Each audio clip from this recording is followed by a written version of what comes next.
Amén. Damos gracias al Señor por este tiempo que nos da. Gracias a todas las personas que nos acompañan el día de hoy. Estamos contentos, en realidad nos pone feliz ver caritas nuevas, así que gracias chiquillos también por acompañarnos. Vamos a leer el día de hoy en el texto de Amós 9:11. Yo hace algunos años tuve un buen pastor, aunque era argentino, pero era bueno. Era argentino. Y él tenía una práctica muy linda. Él preparaba los sermones como con un mes de antelación, más o menos. ¿A razón de qué él hacía esto? Justamente para que de repente cuando hay situaciones específicas a veces en la iglesia, como que dicen, el pastor se enteró de esto y va a hablar, predicar de esto. Entonces siempre una buena práctica, para si a ustedes les gusta la predicación, es preparar los sermones con antelación y hablar de esto.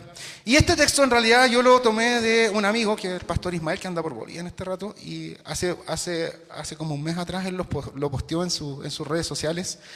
Y me gustó mucho porque era un texto que nosotros siempre utilizábamos y mal utilizábamos a veces, o sobreutilizábamos, abusamos del texto, pero que de alguna forma también representaba aquello que para muchos de nosotros que no somos, que venimos de historias familiares complejas, a lo mejor de algunas situaciones medias extrañas, es algo que nos trae inspiración, que nos trae paz y nos trae corazón. Así que quiero leerles el verso de Amós 9, verso 11. Y dice, en aquel día restauraré la casa caída de David, repararé sus grietas, restauraré sus ruinas y la reconstruiré tal como era en los días pasados. Entonces, si ustedes se acuerdan, el profeta que escribe esto es Amós, un profeta, ¿no es cierto?, que no había sido preparado como profeta, ¿ya? Recuerden que en la antigüedad, en el Antiguo Testamento, usted estudiaba para ser profeta. Iba a la escuela de profetas para ser profeta. Y aparte de eso, usted tenía que ser de linaje de profeta. Es decir, tu papá, tu abuelo, tu tatarabuelo tenían que haber sido profetas, solamente los varones, por supuesto, ¿ya? En el contexto judío, para poder desempeñar esta función. Si tú no venías de un linaje de profetas, no podías, ¿ya? Y lo interesante de la historia de Amós es que justamente surge en un contexto, y él era pastor, simplemente pastor de animalitos, cultivador de higos, ¿no es cierto?, en la región de Tecoa, al sur de Judá.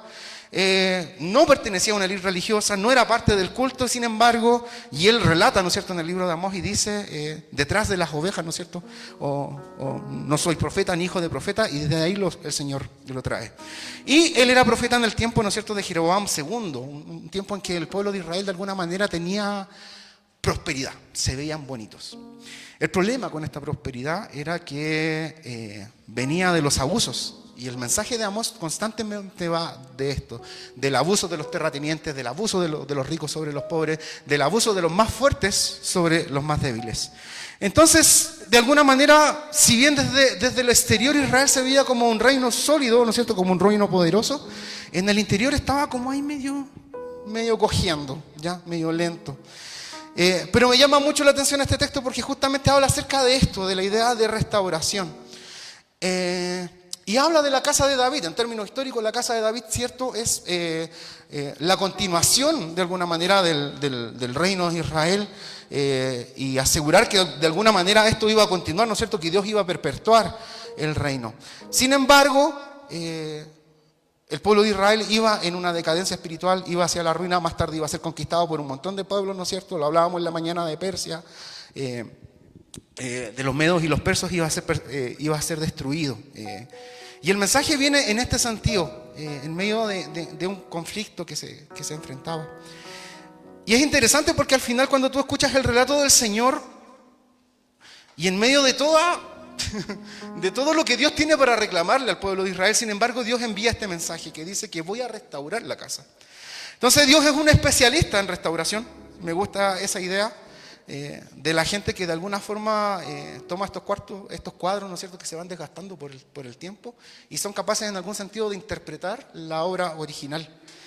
Y Dios es un especialista en restauraciones. A veces cuando nosotros, ¿no es cierto?, vemos ruinas, no sé si alguien ha ido a Gatico, por ejemplo. ¿Alguien conoce Gatico acá en el norte? ¿Sí? Hay gente que no le gusta, a mí me gusta esa cosa de andar metido de repente en los cementerios antiguos, soy medio oscuro con cosas ya, pero me gusta como esa idea un poco de conocer el norte de las antigüedades, y Gatico tiene como una historia súper linda, y es una casa gigante, así como súper apoteósica en su tiempo, pero hoy día lo que queda, se robaron hasta las escaleras, pues hasta las maderas, los marcos de las puertas, todos se han robado, queda solamente los ladrillos, un pedazo de techo, ¿no es cierto? Pero tú cuando te paras adentro y miras, por ejemplo, donde estaban los balcones, es una vista increíble. Entonces, de alguna forma, cuando nosotros a veces vemos ruinas, cuando nosotros vemos un proyecto en construcción, Dios nos sigue viendo como un proyecto completo, Dios nos sigue viendo como algo terminado. A veces cuando nosotros vemos cenizas, cuando vemos, ¿no es cierto?, lo que quedó del asado en la parrilla, en realidad lo que ve Dios ahí también es un fueguito que todavía tiene posibilidades de encender. Entonces, el mensaje de Dios es justamente esto. Pero también es un Dios que repara grietas. Y acá me quiero detener un ratito. Quiero que me acompañen al libro de Ezequiel. Porque el texto nos relata que efectivamente dice que Él va a reparar grietas. Hay una palabra que dice pérez, que en el hebreo, ¿no es cierto?, significa romper o fisurar, entre comillas, ¿no es cierto?, en un sentido, o fracturar, ¿no es cierto? Sería como la palabra indicada si te fracturaste un hueso. Esta sería la palabra, grieta, ¿ya? Pero en Ezequiel, si ustedes van a leer Ezequiel 22:30, Dios hace un llamado en esta historia. Y dice, yo creo que de repente reutilizamos y mal utilizamos algunos textos. Siempre ocupamos este texto como para llamar a la intercesión, para orar por otras personas. Usamos este texto de Ezequiel, pero miren el contexto en el que se escribe. Dice, busqué entre ellos un hombre que levantara un muro y se pusiera en pie en la brecha, delante de mí a favor de la tierra, para que yo la destruyera, pero no lo hallé. Ezequiel 13:5, un poquito más adelante, nos da el contexto de este. Dice, no subieron a las brechas ni edificaron un muro alrededor de la casa de Israel para que resistiera a la batalla en el día del Señor. Entonces, ¿cuál es el problema en este contexto? Es que efectivamente la ruptura moral, la ruptura espiritual del pueblo no había preservado aquello que tenían que mantener para poder mantener la identidad del pueblo. Recuerden que Israel constantemente fue invadido por otras naciones, y cada vez que ellos eran invadidos, ellos iban incorporando elementos de las otras culturas a su adoración. Recuerden que hasta en algún momento, ¿no es cierto?, con Antíoco Epífanes se sacrifica un cerdito en el templo, que era una cuestión totalmente prohibida y una aberración. Pero de esa forma, en el contexto de Israel, cada vez que Israel se había enfrentado a un tiempo de duda, lo que ellos hacían, y de alguna forma me imagino que es lo que hacemos nosotros también cada vez, ellos incorporaban estos elementos. O sea, vamos detrás de este Dios, porque este Dios sí nos puede solucionar. Vamos detrás de este Dios, porque este Dios sí nos puede ayudar. Sin embargo, el reclamo de Dios en Ezequiel 22:30 dice que en realidad busqué a alguien que se pusiera ahí, que reparara esto. No está hablando de intercesión, está hablando de que alguien que repare las cosas. Y no busqué y no encontré a nadie. Entonces, hay una idea clara. El liderazgo espiritual muchas veces, en este caso el liderazgo del espiritual del pueblo de Israel, no hizo nada por reparar las rupturas que existían, ni por proteger al pueblo, que esa era su función. Esa es la razón de que Israel tenga profetas, tenga reyes y tenga todo eso. Y muchas veces también nosotros, o sea, líderes dentro de las comunidades de fe también, no hemos cargado con los dolores de nuestra gente. ¿Cuántas veces la iglesia te dañó? ¿Cuántas veces un líder de la iglesia, ¿no es cierto?, dijo algo que no tenía que decir? Porque simplemente tú a lo mejor teníamos una expectativa de cómo tenían que salir las cosas y le llamaste la atención a alguien. ¿Cuántas veces nosotros, ¿no es cierto?, a lo mejor hemos disminuido el dolor, ¿no es cierto?, de las personas? O sea, no, lo que te está pasando no, en realidad no es para tanto. Cuando en realidad no sentimos, ni tenemos idea de lo que está pasando a esa persona en ese momento. ¿Ya? Los papás a veces que hemos disminuido incluso el dolor de nuestros hijos, a pesar de que son chiquititos o son más grandes, los adolescentes sobre todo, que están en una etapa súper compleja. ¿Cuántas veces hemos cavado, ¿no es cierto? No, pero típico de papá, hombre, no, tenés que amacharte, comentario nortino, tenés que amacharte, ¿ya? No, si no es para tanto la cuestión. Pero vamos disminuyendo los dolores de la gente que está alrededor nuestro. Muchas veces, también como cristianos, como miembros de una iglesia, hemos disminuido aquellas cosas que nuestros hermanos están pasando. Entonces, de alguna manera, todos vamos cargando con estos pedazos, con estas fracturas, con estas grietas, con estos dolores, ¿no es cierto?, que en algún sentido van marcando nuestro actuar. Y lo fome de estas grietas es que nos hacen tomar decisiones. Porque cuando hay una ruptura en un muro Acá todavía no se nos parte solo se nos... ¡Ay! Va una grietita. Ahí va. Esperemos que se quede ahí nomás. Pero, ¿qué? Allá hay otra. Pero, ¿qué es lo normal que hacemos para reparar esa grieta? Tapar, po. Pintamos. Solución fácil. Si es muy grande, le ponemos un cuadrito. El otro día estábamos celebrando el cumpleaños de Julián en la casita. Perdón por no invitarlo, pero son mucha gente, así que no los puedo invitar a todos. Pero me perdí muchos regalos. Ya, pero estábamos celebrando y mis amigos, como buenos varones, en vez de estar en el cumpleaños, estaban viendo el partido Cobreloa en la cocina. ¿Ya? Y me molesté. Estábamos, sí.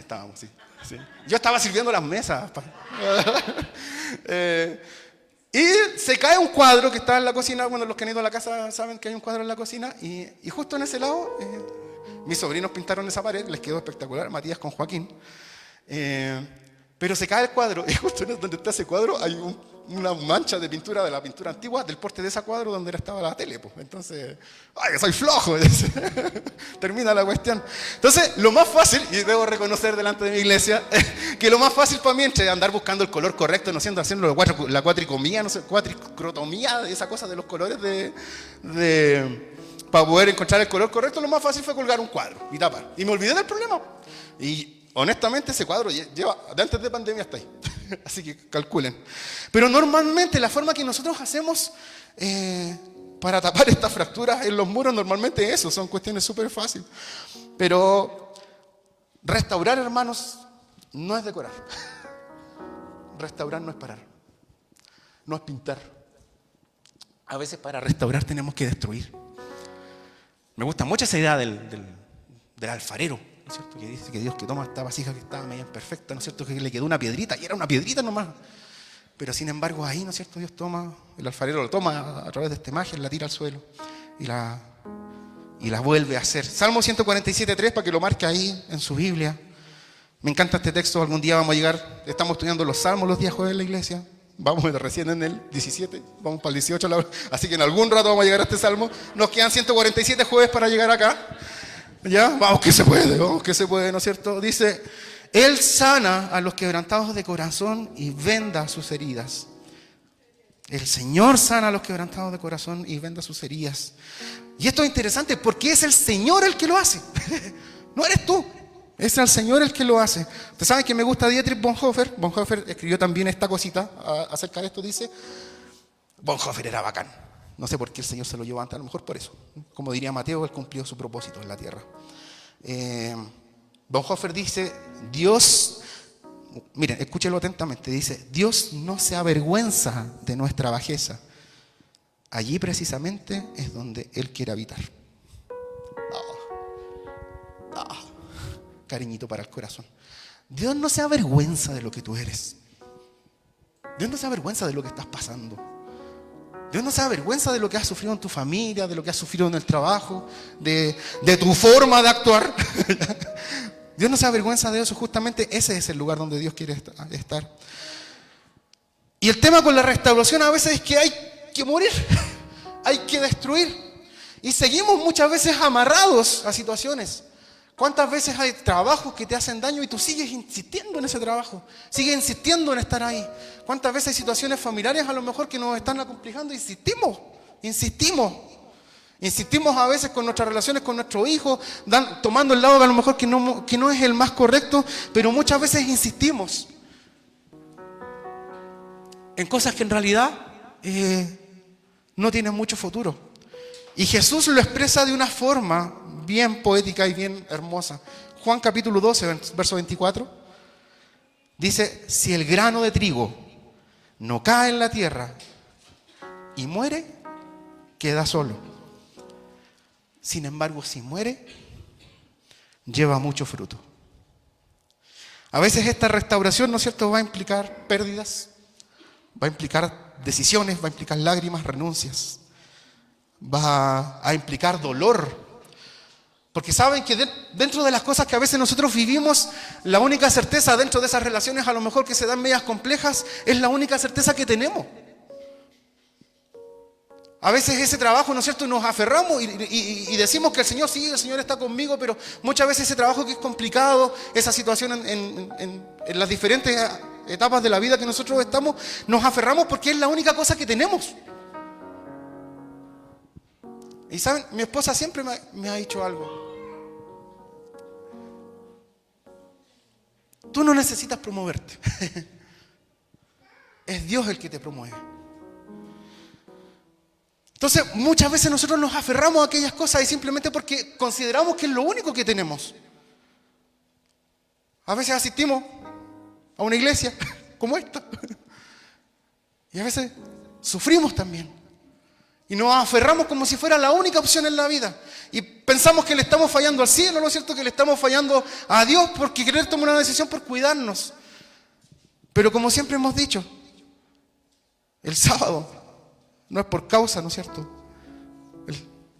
Es por causa de la gente. Y la promesa del Señor que entrega al pueblo de Israel no se limita simplemente al contexto donde estábamos hablando, sino que también avanza. Y si ustedes van a Hechos 15:16, Jacobo, o Santiago como le diríamos en este tiempo, toma este texto y dice: después de esto volveré y reedificaré el tabernáculo de David que está caído. El mismo texto, el mismo relato lo toma Santiago, ¿no es cierto?, en el Nuevo Testamento para indicar que ya no esto simplemente era del pueblo de Israel, sino que era para todas las personas, para todo el mundo, para todo el universo. De que esta restauración no es simplemente un movimiento y una esperanza del pueblo de Israel, sino que es una restauración para este tiempo, para ahora, para este momento de tu vida. Tim Keller, en realidad otro autor que me gusta mucho, él lo dice: el Evangelio no es consejo sobre cómo vivir mejor, es noticia de lo que Dios ya hizo para restaurar lo roto. El Evangelio no es sobre cuánto no pecas. El Evangelio no es sobre si llegas tarde o no llegas tarde es pecado. Dijo el libro de la... Perdón. ¿Ya? El Evangelio no es prohibición. El Evangelio es acerca de la noticia de que todo está resuelto ya. De que todo está definido, de que, como les decía en la clase de los adultos en la mañana, de que cuando tú no ves el plano completo de tu casa, cuando tú no ves solución, esa es la noticia del Evangelio, es que Dios te ve como una obra perfecta y terminada, no como lo que eres ahora. Porque te puedes equivocar, porque nos vamos a equivocar, porque su pastor se va a equivocar, ¿no es cierto? Porque todos los que estamos acá nos equivocamos, y lo decíamos al principio de la escuela bíblica de adultos también. Lo vil del mundo, lo menospreciado escogió Dios. Si no estás acá porque eres lo mejor, si estás acá simplemente porque Dios te amó de una manera tan sobrenatural que le importa, lo voy a decir así, un comino tu pecado. Le importa un comino a Dios lo que tú estás haciendo, porque Él te amó. Y Él va a restaurar, Él te ve como un plan completo, Él te ve como una obra perfecta. Porque en medio de las roturas que hay en nuestra vida, en medio de los dolores que pasamos constantemente, ¿saben? Esta semana me tocó ir a ver al fisiatra. Le contaba a Pri ayer en el ensayo, y con esto voy a terminar. Yo tiendo a disminuir algunas cosas que ocurren en mi vida. Entonces voy a ver al fisiatra. Y le presento un electromiograma, que es un examen donde te ponen muchas agujitas por todo el cuerpo, por diferentes partes del cuerpo, y estas agujitas reciben energía eléctrica y se van conectando entre cada una. Esa es como la explicación Palandi, así lo entendí yo. ¿Ya? Si hay alguien que cache de salud, lo puede explicar mejor. Y la corriente eléctrica se traspasa entre estas agujitas. ¿Ya? Le presenté mi examen. Y este señor es el médico que estuvo a cargo de la Teletón hace algunos años atrás. Y lo primero que me dice es: ¿pero cómo? ¿Pero cómo? ¿Practicas algún deporte? Sí, trato de ir a jugar a la pelota los jueves, no voy a la oración. Voy a jugar a la pelota. Hay prioridades, hermano, hay prioridades. Voy a jugar los jueves. Juega la pelota.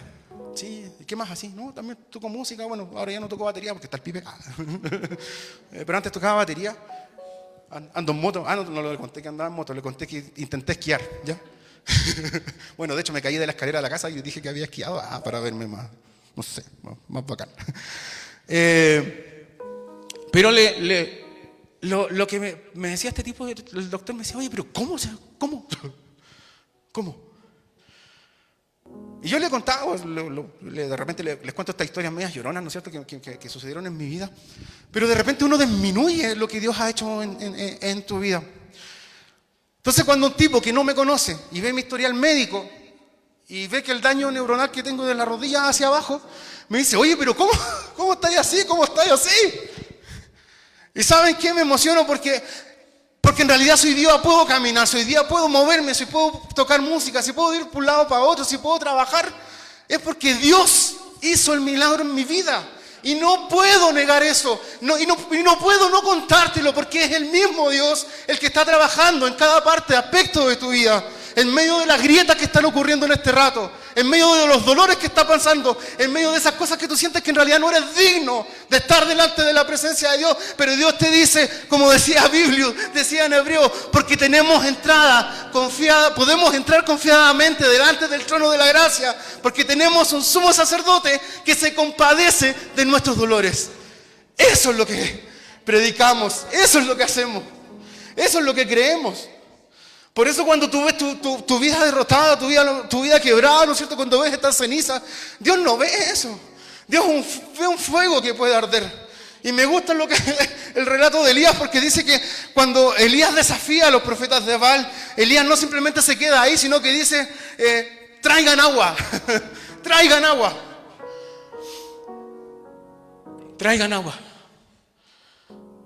Y en el momento, ¿saben que donde ocurre esto? Es bien interesante. Porque ocurre en un momento de sequía. Ocurre en un momento donde no había nada. Ocurre en un momento donde tú lo más preciado que tienes que entregar es lo que te da el sustento vital. Y Elías dice, oye, tráiganme agua. Tráiganme lo único que tienen. Y tráiganlo delante de la presencia del Señor. Y Elías se da el gusto de mojar ese altar, de mojar esa roca, de ponerle más dificultad a la cosa, de mostrar que en realidad, y dice que Elías ora y hasta el agua que estaba alrededor de este altar fue consumida. No es menor. No es menor lo que te está pasando. No es menor lo que estás sufriendo. Pero Dios es más grande que esa grieta que está ocurriendo. Dios es más grande que ese dolor que estás pasando. Y Él promete la restauración. Él promete la restauración de cada una de nuestras vidas. Así que este es el tiempo. Si tú estás pensando, si tú estás sintiendo que a lo mejor que hay situaciones que no han sido resueltas, que hay cosas que en realidad ya no tienen mucho sentido seguir haciendo. A veces ves las ruinas, ¿no es cierto? Ves estas paredes a medio terminar, te deprimes. Quiero decirte que en medio de eso, el Señor dice, yo voy a hacer algo nuevo. Yo restauraré la casa. Y me gusta ese texto que dice, porque dice que la gloria postrera de esta casa será mayor que la primera. Y cuando estamos hablando de la casa, quiero que pongas esto en tu corazón. Esa casa eres tú. Esa casa es tu corazón, esa casa es tu vida, esa casa es tu familia, esa casa es tu esposo, esa casa es tu hijo rebelde. Y el Señor dice en este rato, la gloria postrera de esta casa va a ser mayor que la primera. Ese problema que tú estás enfrentando, ese dolor que estás, ese proceso que estás pasando, esas preguntas que están delante de ti en este rato, Dios dice, la gloria postrera de esta casa va a ser mayor que la primera. Yo voy a restaurar. Y descansa en esto. No eres tú el que va a restaurar eso. No eres tú el que va a edificar eso. Porque si nosotros edificamos, si nosotros tratamos de construir, nos va a quedar mal. Pero si lo hace el Señor, asegúrate de que es una construcción buena. Él es el que construye sobre la roca. Él es el que construye sobre tu vida. No hay proceso que te vaya a vencer. No hay proceso que te vaya a derribar, porque Dios está contigo. Y lo decían nuestros jóvenes en el texto. Esfuérzate, sé valiente. No temas. No desmayes. Porque yo estoy contigo. ¿Cuántos dicen amén? Yo estoy contigo. Yo no te voy a abandonar. Cuando nuestros padres nos abandonaron, cuando nuestros amigos nos abandonan, cuando la familia nos abandona, Dios no abandona. Dios no te deja, Dios no te suelta. En medio de tu proceso, no importa el tamaño de tu problema, Dios está ahí. Tú puedes decir, no, que Dios va a estar preocupado de esto. No, eso no te corresponde a ti. Él prometió estar con nosotros. Él prometió estar con nosotros y va a estar con nosotros todos los días hasta el fin del mundo. Amén. Señor, gracias a Dios por esta palabra que tú nos entregas. Gracias porque